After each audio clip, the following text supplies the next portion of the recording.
ආයිබෝවන් යාළුවනේ. ඕගොල්ලන්ගෙන් උදව්වක් ඉල්ලගෙන ආවේ.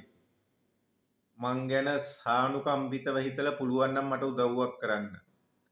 මොකද මේ මගේ දැනුම මදිකමක් දන්නෙත් නැහැ. මං මේ අහන්නේ මේ දෙන්නෙක් ඉන්නවා. ඒ දෙන්නේ එක්කෙනෙක්ව මට හරි කෙනා කවුද කියලා තෝරලා දෙනවද? දේශපාලක දිලිප් ජයවීරයි ව්‍යාපාරික දිලිප් ජයවීරයි කියන්නේ දෙන්නෙක්ද එක්කෙනෙක්ද? මොකද මේ මට ඒක එන ලොකු ගැටලුවක් අද ආවා. අද පාර්ලිමේන්තුවේ දේශපාලක දිලිප් ජයවීර ආගම ජාතිය සભ્યත්වය ජාතීන් අතර සමගිය සංහිඳියාව ඒ ගැන වර්ණවත් කතාවක් කර ගුණවත් කතාවක් කර සමාජයට වැඩදායි කතාවක් කර. මේ කතාව ඇතුළතදී මේ නිකන් හිටියනම් පොඩ්ඩක් මේ සැරවෙලා ඒ වුණාට සැරවෙලා වුණාට ඒ කතාව ඇත්තට නියමයි.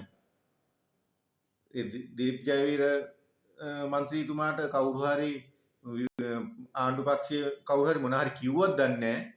සැරවෙලා හිටියේ. සැරවෙලා තමයි කතාව කරේ. සැරවෙලා කරාට ඒ කතාව හොඳයි. මොකෝ භෞමික අඛණ්ඩතාවය, ජාතික සමගිය, බෞද්ධ පුනරුදය, එතකොට තවත් එක එක දේවල් ආර්ථිකය ගැන මේවා කිව්වා. තව සමාජීය වටපිටා ගැන, එතකොට දේශපාලන සමාජවාදය ගැන අරවා මේවා කියනවා මට ඇහුණා. මං අහගෙන හිටියා ඔහෙ. ඒ අහගෙන ඉන්න අතරතුර මං කල්පනා කරා මේ දේශපාලක දිලිප් ජයවීර හොඳ මිනිස්සෙන්නේ කියලා. එහෙම මං ආයිත් අතීතයට ගියාට පස්සේ මට තේරුණා මම මේ හොයනවා අතීතයේ දේශපාලක මේ දිලිප් ජයවීර නෙමෙයි අතීතයේ ඉඳලා තියෙන්නේ. ඒ ව්‍යාපාරික දිලිප් ජයවීර ව්‍යාපාරික පැත්තෙන් හරි කතිකින්නේ. මොකද දන්නවද?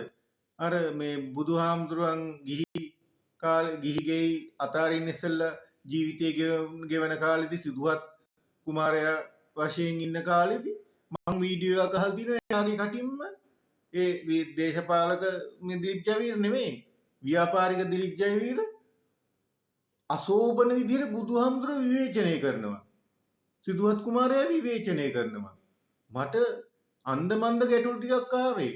මම මේ තාමත් කල්පනා කරනවා. මට පුළුවන් නම් ඕගොල්ලෝ කමෙන්ට් එකකින් හරි ඔය මේ වීඩියෝ එක බැලුවට පස්සේ මට කියලා දෙන්න. මම දන්නේ නැති නිසා ඕගොල්ලන් ආන්නේ. දන්නේ නැද්ද කායින් හරි ගෙන යන එක සාධාරණයිනේ. ඒ වගේම දැන් ওই ජාතීන් අතර සමගියම කතා කරනකොට මට මතක් වුණා මේ ව්‍යාපාරික දිලිප් ජයවීරගේ තිබුණා ටීවී channel එක. ඒ ටීවී channel එකේ ඒ දවස්වල කියන්නේ වන්ද කොත්තු, එතකොට වන්ද බෙෂියර්, වන්ද පෑන්ටි, ඒ වගේ මේ ජාතීන් අතර සමගිය ඇති කරන එක නෙමෙයි අසමගි වෙන ප්‍රකාශ කරපු ටීවී channel එකකුත් තිබුණානේ. අනේ යාළුවනේ පින් සිද්ධ වෙයි. මන් දන්නේ නැති නිසා ඔයගොල්ලන්ගෙන් අහන්නේ. පුළුවන් නම් මට කමෙන්ට් එකකින් හරි මේ ගැන විස්තරයක් දාන්න. ඇත්තමයි කියන්නේ.